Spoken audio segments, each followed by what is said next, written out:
Apa dawuh saka Kakrasana kakangmu kowe becik Narayana becik Narayana dina iki kudu mulih nang Widara Kandang bareng karo lakuku ewadene kowe cah loro ora gelem mulih aku melu kowe lunga sisan lha piye to kowe arep njaluk sego karo endhog ayane ndok ceplak to ngintip aku ora mbegane tapi darmo lorene kowe mulya. Kang lembu klebos iwang kakang. Kowe mulya, emoh aku melu kowe dadi begal tak ewangi nggo ngratakne kesejahteraane para warga nang negara Mandura.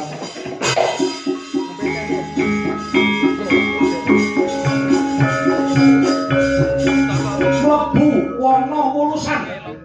Sapa sing liwat kono dadi sasarane begal Narayana begal utuh begal loro ireng wong lanang liwat kono tak esemi kalau tak bukane pupuku siji kok pupuku nek ulune suwi-suwi pemikiran aku bayangin aduh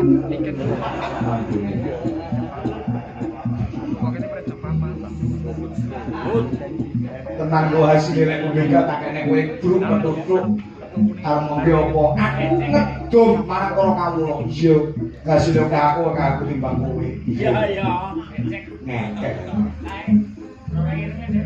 nek kowe kudu hati-hati lho iya iya kuwatir yen aku ki bayi wis geran lho tak nganti kowe ora hati-hati mbebayani wekasane dadi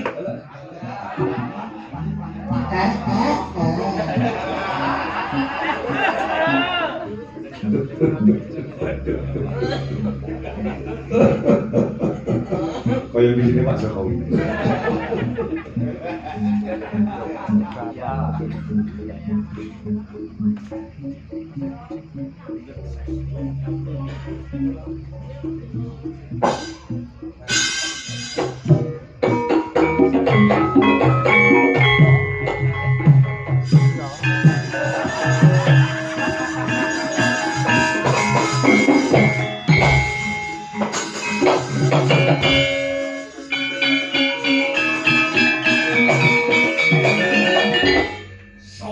Sore padang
Oh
Mas Gareng, apa Tru?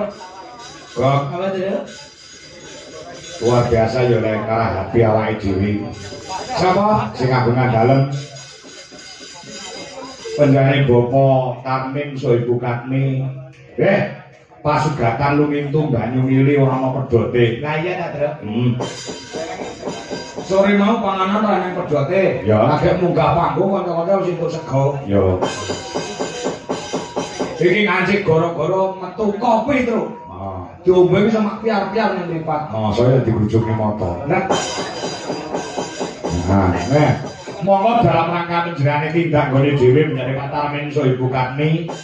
Perkara konsumsi daharan kuwi ora dirembuk mongko sing jenenge konsumsi utawa dedaharan unjukan sing disediani kaya ngene iki entake ora sithik Mas Gareng. ngono ya, Tru. Yo.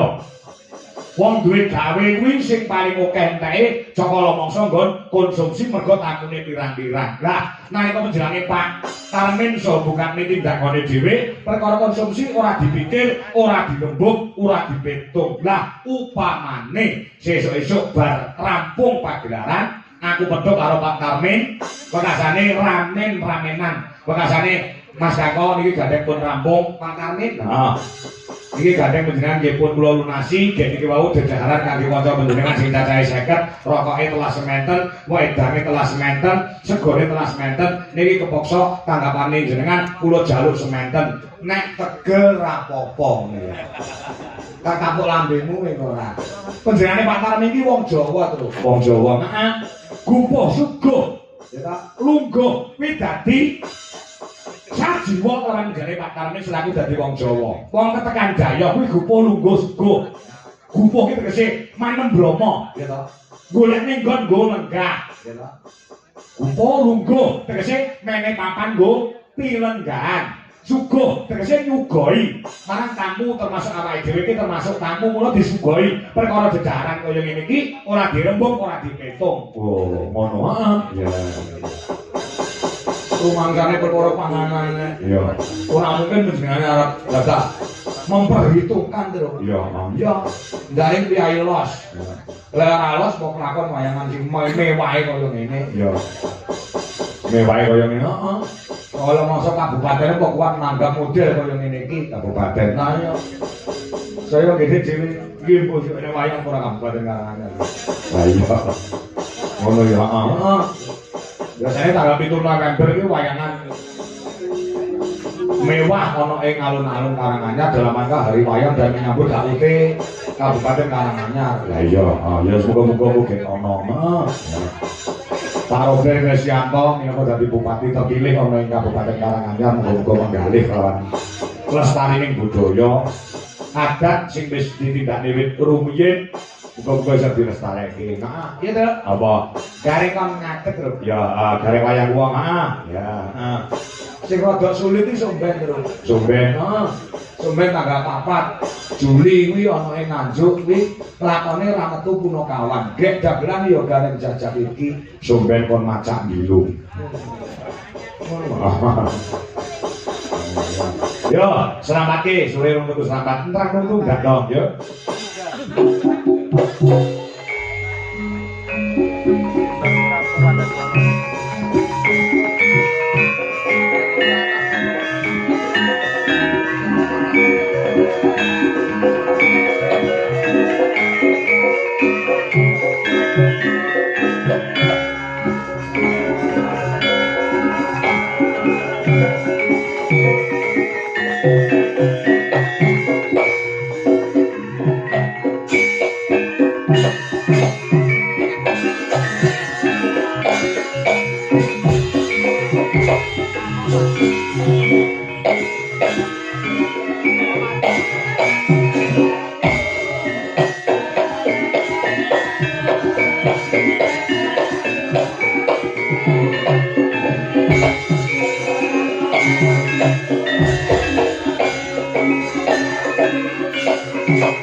Lho Mas Gareng. Ya, Bung. Lare Pak Karmel dadi selaku dadi tuan rumah luar biasa. Masya Allah. Ya mene kopi metu, daharan metu, coba gagasan. Komplit medas danten alhamdulillah. Ini asline mameli aku mau sore lali Ramadan. Wow. Nek pancen yo kudu tirakate kuat, orang dalangi tirakate kuat. Malah poso kuwi kudu kuat. Leres kula kate untuk jog mayang pisan. Alhamdulillah Pak tak tirakati. Hah? Rong bengi ra melek kula. Wong boleh kok ngamelan. Iya. Dok dadare meleh Bu, nggih. Meleh Pak dok dadare. Kalau mau pisan. Ya ngono kuwi lho. Luar biasa. Nun yo Pak iki kliwatan dengan iwake. Kliwatan dengan iwake. Oh, yo wis. Iki janji kesane pun namun riyen, kesane namun riyen. Nggih, kesane Lampung riyen udah.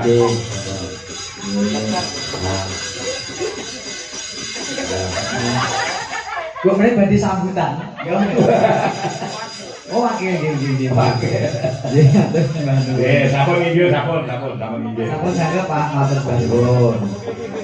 Alhamdulillah pinaringan Bagas Maras kali beda sedaya mengawit kepanipun Gusti saged pinangi warga nglaladan blodro mugi sedaya warga tansah antuk karaharjan pikantuk kawilujengan iki apa neh. Bakso. Oh, bakso wis jenengan sing kli aku ngitung ya. Nduk. Ya ora apa-apa. Ya lagi iki lho. Gareng ora ngomong gareng yang ngedung anu barang. Ora apa-apa. Dadi sinoman. Lu kandha Pak Tarmin menambahi selawe ya. Nggih. Ya sekawan, Pak. Ya nek apa neh. Yes, Masya Allah. Wong dasare usahane dari Pak Karmin ana Jakarta kono ya sukses Mas Gareng. Leres nah. Berarti pedagang bakso insyaallah barokah. Amin ya rabbal Pak alamin. Karmin. Amin. Surama itu babar pisan sampun kubrekut anggenipun gadah karya mijapaken inggih putra sarimbit mugi dados warga sakinah mawaddah warahmah. Amin. Jenyatanipun yo dipaharjo kanthi mewah muga-muga anggone omah-omah betah selawase. Amin. Iki mau pembukaane lagu Gedhok. Kedua Pomo diowahi cakepane dadi ajaan kepada babakan agama iso rek. insyaallah Iso ya? insyaallah Nah, sepeda non ni lihat pas. ayo kanca mangan bakso. Iku nopo? Ini kuning pentole papat. Loro kok ya. Loro to. Bakso O Mas iki O niku lho. Lah sadene rek, diowahi dadi pitutur agama. Sore-sore krungu adan. Hah? Ayo kanca padha sembahyang. Betul. Kene-kene bebarengan Hah? ing musala aja do gojekan. Kae-kae pujiane dimirengke kok nrenyohake. Kaya-kaya ngelingake kanca kabeh aja tinggal salate. Salat sedina kaping 5. Hah? Duhur asar magrib isak subuh iya. Salat dadi cagake agama. Yen ora salat besok mlebu neraka. Aja ngono, aja ngono. Salat iku perintahe agama. Iya. Niku Ya. tembang ning diolah tembunge jane gedhong niku tembange ya pun penak. Ning golek rasane ben ketemune karo syiar agama. Ora kok ngilingke kanggone wong akeh ning ngilingke kanggone kula pribadi. Ya. Jur menungso kuwi panggonane salah luput lan lali. Nggih alhamdulillah. Muga-muga sing mirengke, sing iso ngrasake nek ketoke apik monggo diagem, nek ketoke elek rasah digugu. Lah ngoten to, Mas. Oh, ora nyoto. Alhamdulillah. Nah, nggih. Liyane kuwi enak ora? Pun apa? Ini mau tidak enak ya. Ora enak. Sore-sore itu tuh bakso ya nih sini gak rumah. Sore mesti sore. Ini kita tidak lah. Wis isu lho. Iki wis jam 2. Masya Allah, kroso lho. Domonge kok nyambut gawe kuwi nek atine seneng ya ta. Leres. Pamirsa kuwi yo nesani tajem Melu jenah sing duwe mah atine seneng. Peralatan kabeh mendukung, wis wengi ora krasa suwi. Masya Allah, ini pun jangkal ya. Mesok loro. Ya tak kira itu jam 3 lho gimana. Jadi luar biasa itu. Pamirsa nggih anteng jenjem niki tandake yen to mematke wayang. Latarane pamirsa niki pun tidak lagi seorang penonton, Mas, ditaratnya sudah penikmat bahkan pengamat. Muga-muga sing do gelem ngersake wayang amati wayang, semoga kecintaannya terhadap wayang tidak luntur. Ben wayang ki ora saya ora saya ilang ning malah saya ngombro-ngombro. Ngobrol-ngobrol. Iya. Betul. Amin. Heeh. Aku seneng anggere ning digo nek tanggapan wayang aku seneng. Senenge? Kok nek ketekan bintang tamu kan aku tetep persenggol. Ini apa? Kowe iki yang nomor 1 lho diutamakan lho saiki. Iya, kondoso. Ora ngerti to kowe saiki wis rada misuwur ngono ora ngerti to. Mosok, Pak. Aku ketemu karo wong jenengan karo galeng jajak terus itu berarti tenan. Wong kadung seneng kok gak jenengan ngoblok nih kaya aku dek mang. Ya ora. Oh nyata iki kok awake dhewe udah ning Malang, kok Malang terus ning Ponorogo. Alhamdulillah. Ki Kabeh Ponorogo. ngersake kowe. Ki Ponorogo jangan iki. Ponorogo terus ning Karanganyar. Gak ngejak aku. Lah kok ora iso ono? Oh iya sih. Aku terus nggowo gareng Wonosobo, gareng. Oh jadi kok bisa ae kok delok jos. Our band iki gede ya, jenengan ya. Iya boleh napa-napa. Wis mumbul. Iya alhamdulillah Pak. Wis misuwur. Biyen nek pengen ucek tak umbulke dia mumbul. Bar kuwi terus enak meneh, terus gede kowe umbulke dia. Alhamdulillah. Kok aku lek ngumbulke sinden. Lah napa? Tumbul lak lekas mumbul jenenge plek. Alah melu wong liya.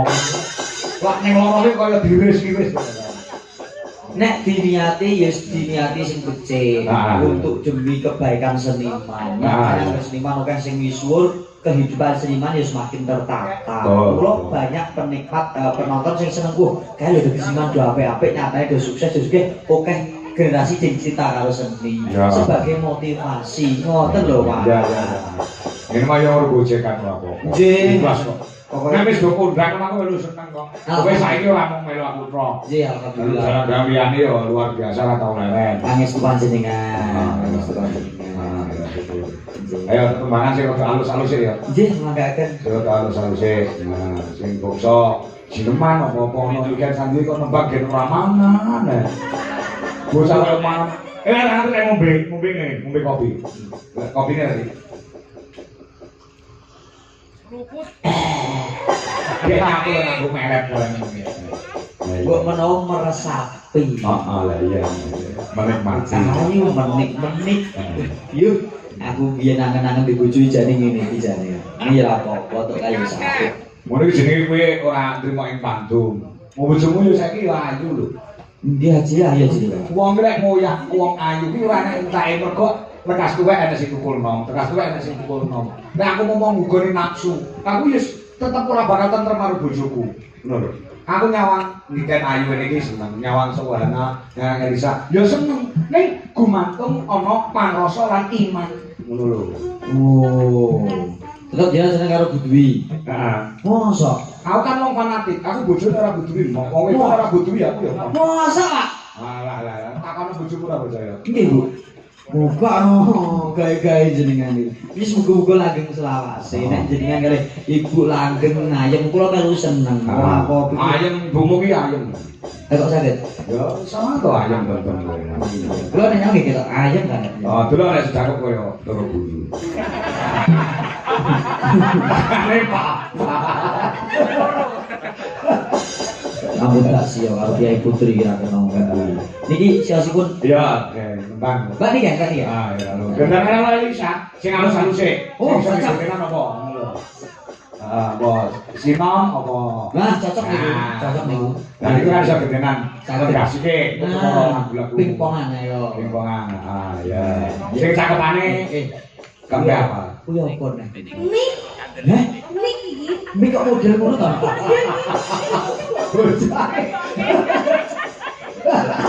Iki mik wireless iki. Wis ora apa-apa, bocah sari yo kurang nek dilanen karo bocah-bocah. Isane dilanen ngono kuwi wis benis. Nikmati saja kan ya. Lho pancen yo nek kok metu suarane iki lho. Iya iki. Cek cek. Cek cek. Iya iki. Tidak apik men. Coba delok. Iki kan mik wireless. Oh, no model iki kaya saking ngene iki modele. Oh iya nyampe iki. Iki kira 15.000 kan ya? Iki nek nyoki ngene. Oh no. Dijembeng. Oh, begitu. Kan itu semacam ngono kan.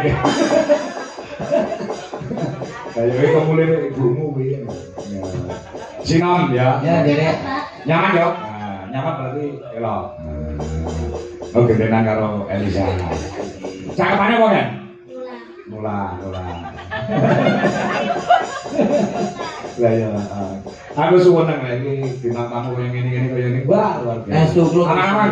Anak-anak estu.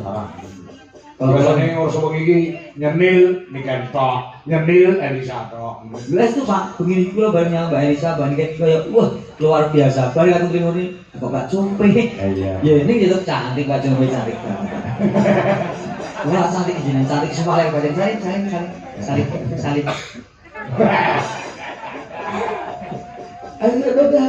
Biasane bisa ning ngono. Amin. Ayo kan.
Ganti Elisa, terus. Nah, iki aku kudu iso adil. Bintang tamu loro ngene iki kudu iso ngedung ben ora anu, jomplang cara timbangan. Biasa ya?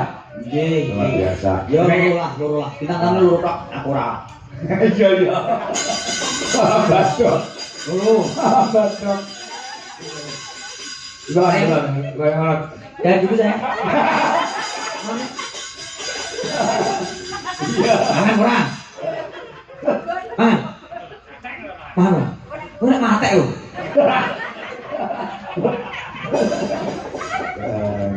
Nganggo mic. Ya.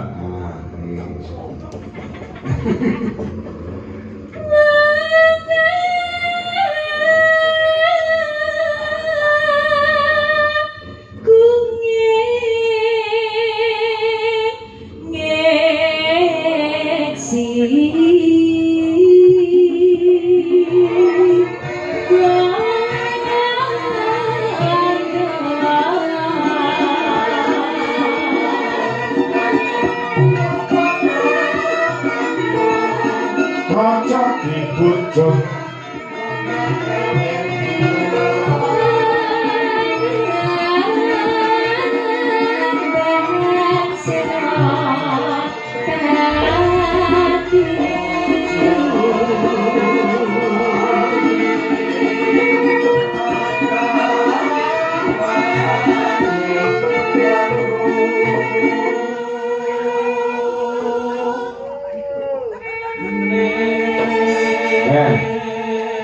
Sing jalur ndok sapa kan? Kula.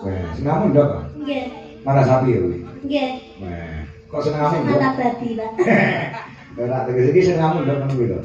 Nggih, ndok mata sapi. Padha. Iki mau kula nyuwun 6 lho, Pak. Terus Mbak Compe 2, terus Sinten kok oleh nek ulat padang kon nesu ae. Mbak Wiwi mau setunggal, Mbak Tita setunggal, Mbak Ana setunggal, Bu Dwi setunggal. Mbak Compe tak lho, Pak, sing gak trimo mesti loro, Pak. Oh iya. Ndok lek gak loro jare gonjeng ya. Dan mboten pareng mboten. Iki lho tak dong karo aku. Terus Mau wis pengen berdua karo Mbak Compe aku.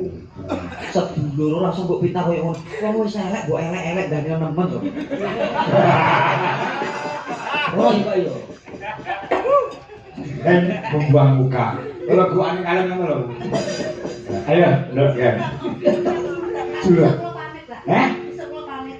Aku lagi ngosip dan sesuk. Aku besok mancal kok.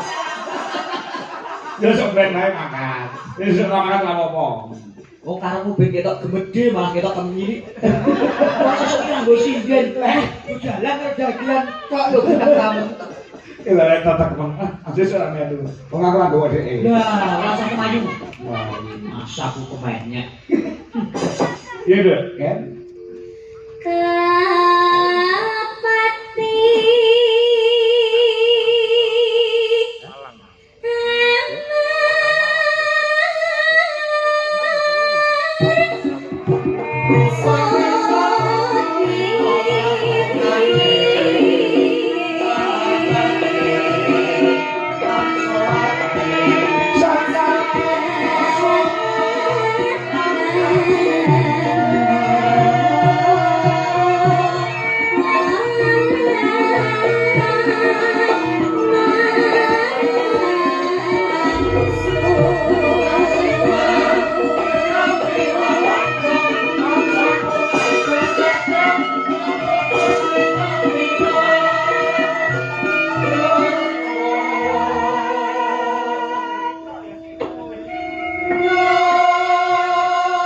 Coba ke nembang, jadi ngurus ini sih, dah.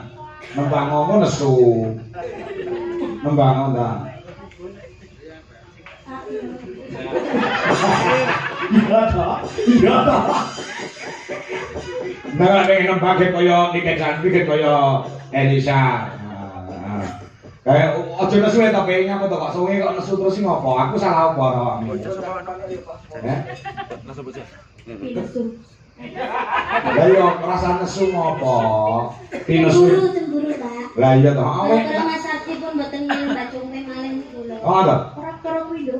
Terus aku jane iki padha-padha menung kok ibaratnya. Nangis. Nangis. Nangis.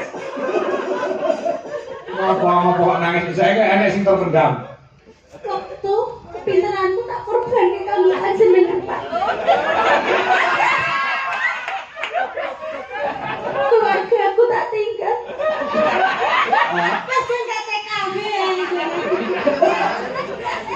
bujur tak lempake kabeh panjenengan. Nanging apa? Bayaranku mau 3.000. Katanya sayu Pak, aku 3.000.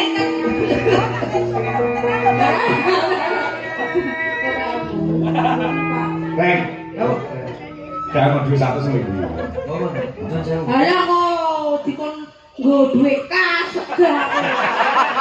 Ya ampun. Aku ora enak kalau cara koyo ngono kuwi. Lah aku los tak kene kok, los. Ora enak koyo untuk saweran terus bekasane isuk, bekasane bayarane dipotong ora enak. Padake rombongan sebelah. Mangsane, ini wong cong kabeh. Aku ndek ning ngawi ngekek kowe 300 lho. Aku ndek korban mbok kowe tok 300 kene nang ngawi karo nikah barang kae. Heh? Duit kas.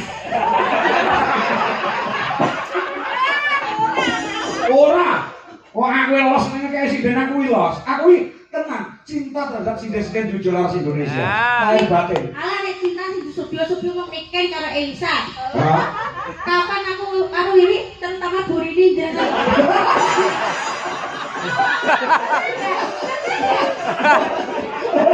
Sudah. Jangan berteman, sudah. Jangan berteman, nyanyi. Satu tampani. Tak rewangi nangis kok.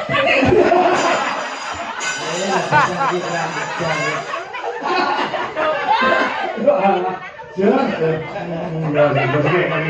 Tambahin. Padahal jalan tipis.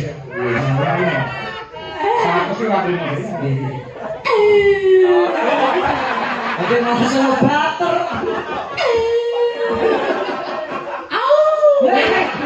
Malah jikok tuh begini. Tanggung 100 ya. Ini yang gue aku di Padang deh. Iya.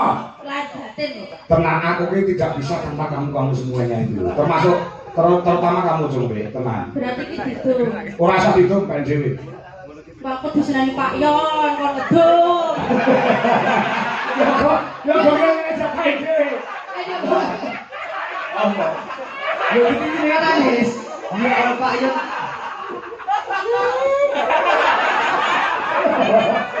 Wes ben, Pak Yon nangis nganti sak luwe gen. Tenang. Model grup ini, lu kini nangis. Nangis apa? Wis nangis. Dia ada aja. Ini siapa kan di sini? Korene yo coba iku. Kon ngelola ngono.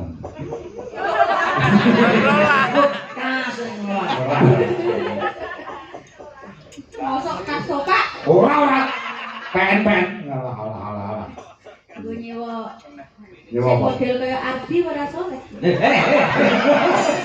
Sewaktu. Bukan sing barokah sing berkah sing jahit simpen ditanjake nggo kebutuhan kok malah nggo nyewa koyo Ardi. Mbok rasa koyo Ardi lho sing ono di sini. Adi mana tuh? 500 sih. Mantap. Sampai 100 Pak. Oh, masih penak ngono sing nambahi aku. Ini sing penak aku. Sampai pinter sih ya. Pinapsu. Oh ya. Bismillah, aja kalah karo Elisa karo Niken. Tolong kamera menghadap ke aku dulu. Ya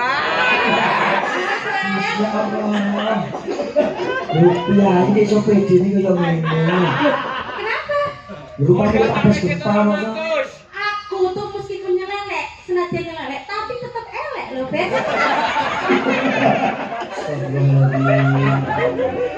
Kowe iki wong Wirosari lho, tanggaku aja ngelelek kota kelahiranku lho. Lho justru Wirosari bangga duwe aku. Ya ora mungkin bangga nek bangga kowe manggon Wirosari nyatane buse kok Wirosari no. Oh iya. Iya. Suarane apik tenan kok. Maksudku bel itu ekonomi, Pak. Oh, masyaallah. Wis apa-apa aku lek tukul susui. Perlu dicukil. Ora usah wis kan. Iki lombok barang kok susi lambene tukul kuit lombok. Oh ya ceramah ngono ya. Tapi jare cangkem popot. Nesu neh, ora enak nesu wis 200 Pak. Alah, nesu. Lah wis korban duwe 200 lho. Sing liyane takonan apa tau tak kei dhuwit. Ora tau eneng. Wah. Lah ya.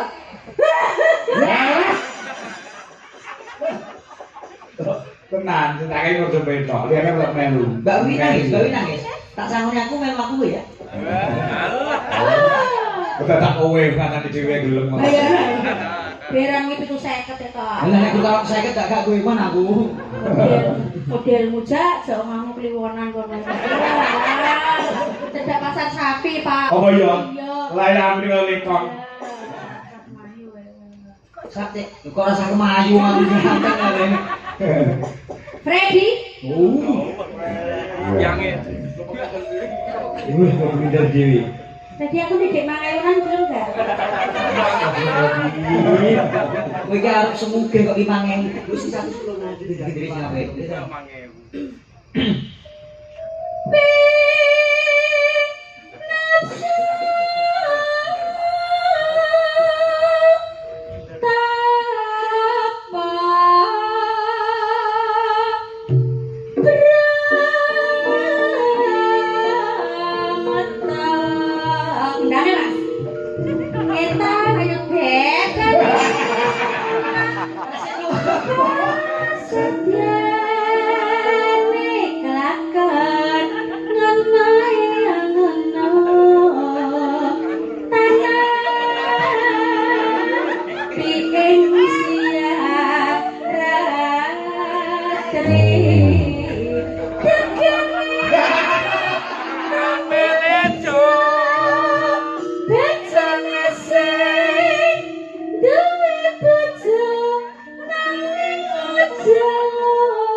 Bisa tanpa kalian, aku bisa.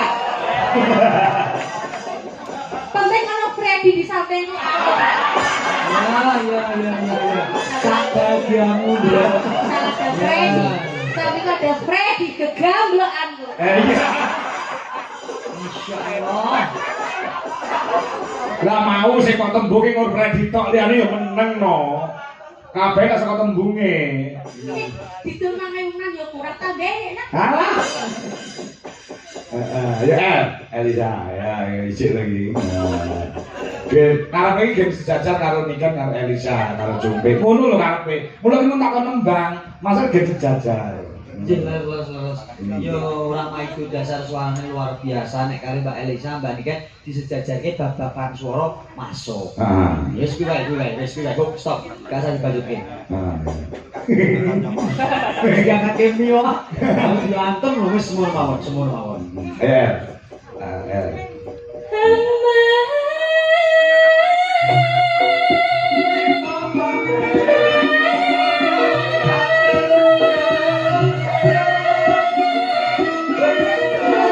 Nasi kucing.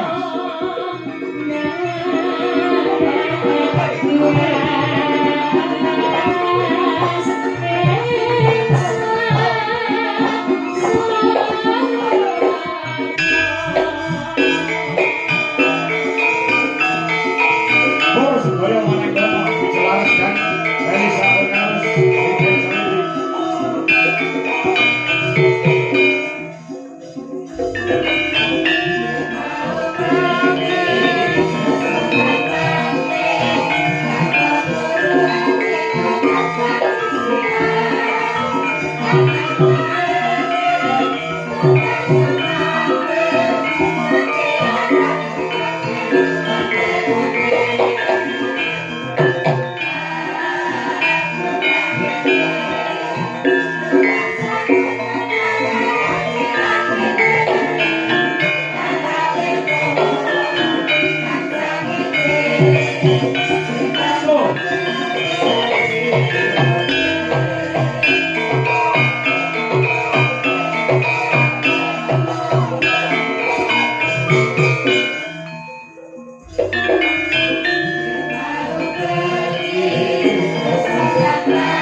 Satu lagi mas, lagi saya berdiri, ayo dosa.